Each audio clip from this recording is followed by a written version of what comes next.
खबर आपको दे रहे हैं कि SBCA ने बारिशों के बाद कराची में मखदूश इमारतों की मकीनों को फ्लैट खाली करने की हिदायत कर दी। बात करते हैं डॉनिस के नुमाइंदे सैयद वसीम हमारे साथ मौजूद हैं। वसीम, आगाह कीजिएगा, सिंध बिल्डिंग कंट्रोल अथॉरिटी में रेन इमरजेंसी सेंटर कायम कर दिया गया है।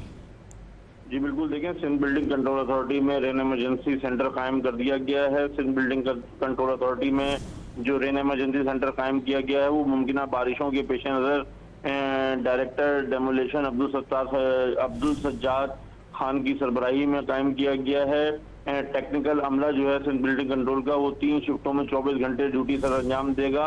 अमले की छुट्टियां मंसूख कर दी गई हैं। Director general SBCA Abdul Rashid Surangi ने जो तमाम अमला है उसको हाई अलर्ट रहने के अहकाम जारी किए हैं और मखदूश हालत और ख़तरनाक इमारतों के मकीनों को फ्लैट्स खाली करने का कह दिया गया है। इसी के साथ साथ जो बिल्डिंगें मखदूश हैं उसके ऊपर जो SBCA का इंतबाही नोटिस है वो भी आवेदा कर दिया गया है। जी बहुत शुक्रिया तफसीलात देने के लिए वसीम आपका।